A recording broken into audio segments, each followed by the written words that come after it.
ก็สบายดีคำกองแนลเนาะวันนี้มาพอกันคือเก่าคือเดิมพี่น้องเพิ่มเติมคือพามากินข้าวปุ้นพี่น้องเนาะอันนี้น้ำข้าวปุ้นจากสีมือชาวโบราณเองพี่น้องผมจะสวยหอมปดยอดอยู่นี่ก็ข้าวปุ้นเขาซื้อสำเร็จรูปแล้วพี่น้องมาแกะกินกันเลยพี่น้องก่อนสิไปรับชมคลิปนี้ก็ฝากกดติดตามกดไลค์กดแชร์หน่อยเด้อพี่น้องเด้อแล้วเพื่อเป็นกำลังใจให้กับของคลิปต่อไปนี่ก็ลายมือลายวันแหละพี่น้องบริพบได้เจอกันเนาะค่าเวียกค่างานพี่น้องเลยเวียกงานหลายช่วงนี้เนาะ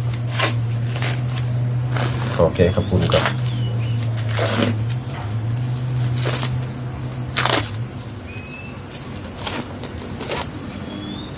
หลายชั้นนี่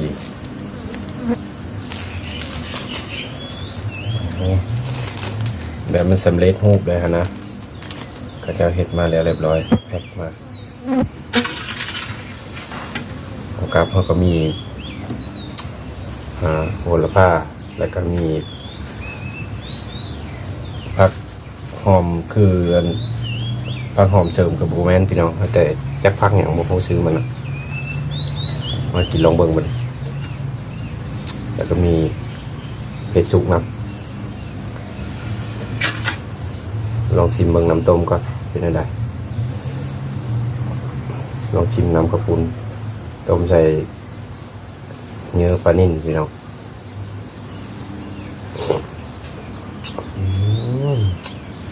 น้ำแดงเป็นเป้ง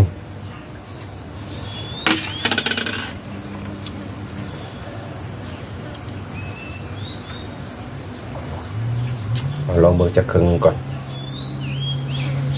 มาไปอยู่ใกล้ตามมาเด้อหนึ่งวันก็อยากกินน้ำไปหน่อยจักครึ่งหนึ่งก่อน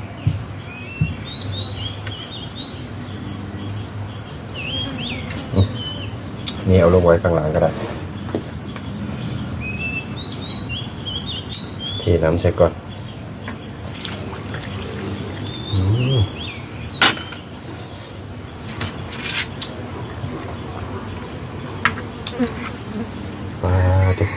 เป็นเสียบอยู่ดิน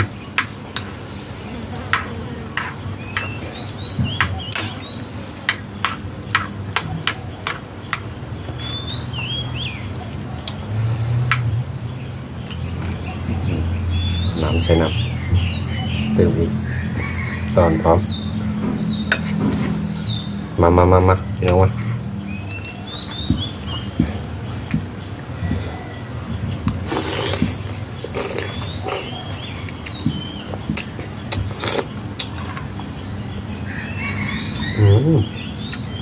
แซ่บ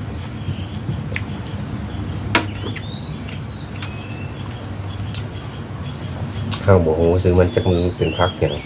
ชื่อมันแทนนะนี่คือเดี๋ยวพักกัน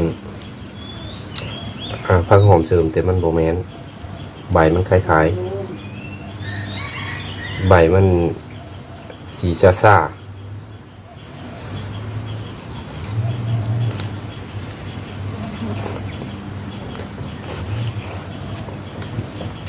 แซ่บผักนึง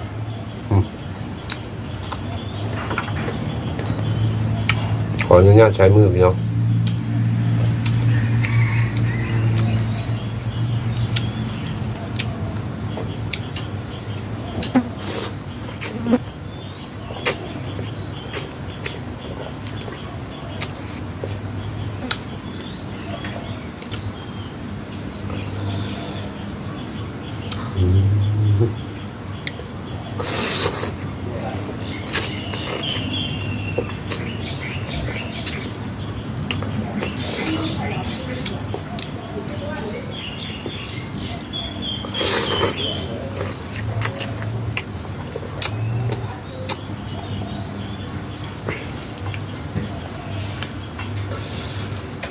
ผักขาทองเข้าไป อ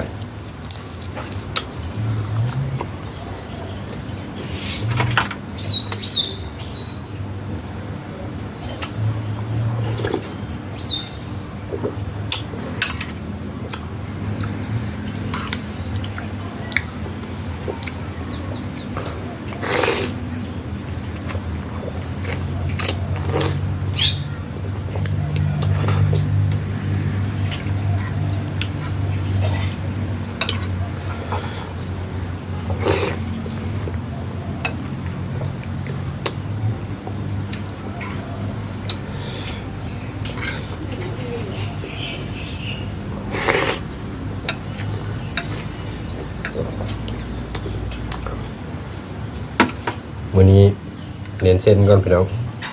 บ่เน้นเข้าแล้วอืมอืม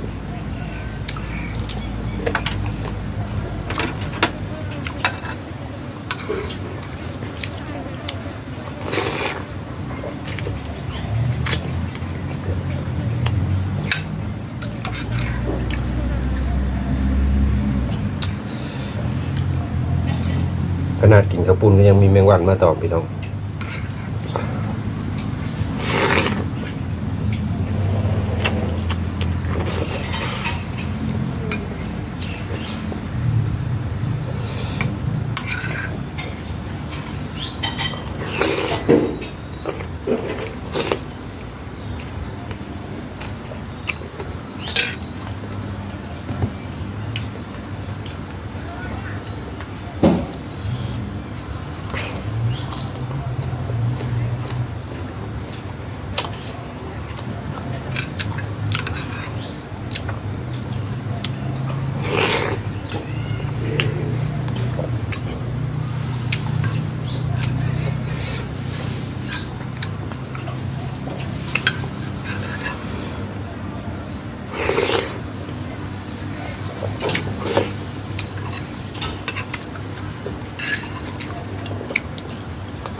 มาฮอดที่ชอบพี่น้องพอดีเหมาะสมเลยแตะหนึ่ง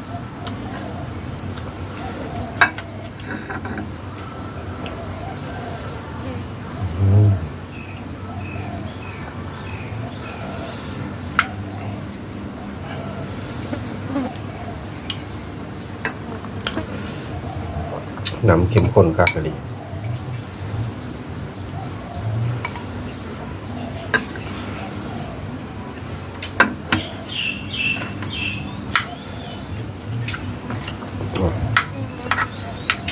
สาวมาเข้ากันก่อน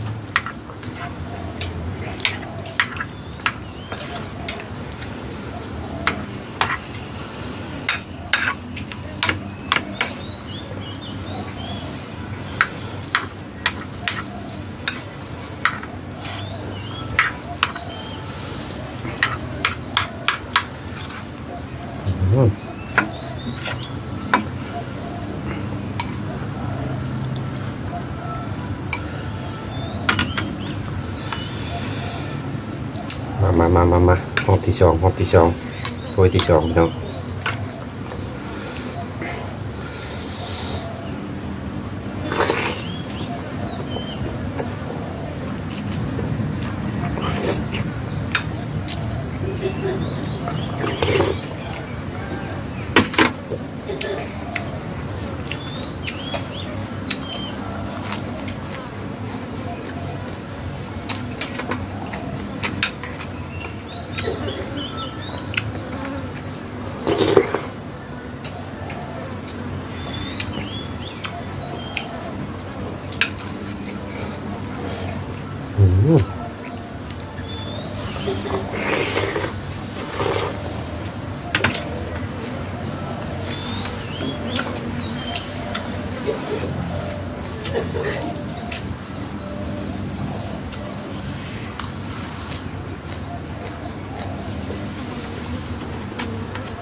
1 วันก็หลายดีรอ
แตะ1พอดีเบิดไปน้อง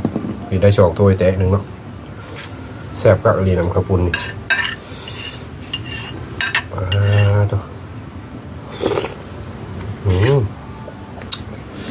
พอดีอิ่มไปน้องสำหรับคลิปนี้ก็ขอตัวลาไปก่อนไปน้องพบกันในคลิปหน้าเนาะฝากกดติดตามกดไลค์กดแชร์เพื่อเป็นกำลังใจเนาะให้กับกองให้คลิปต่อไปไปน้องตัวเผ็ดแห้งสบายดี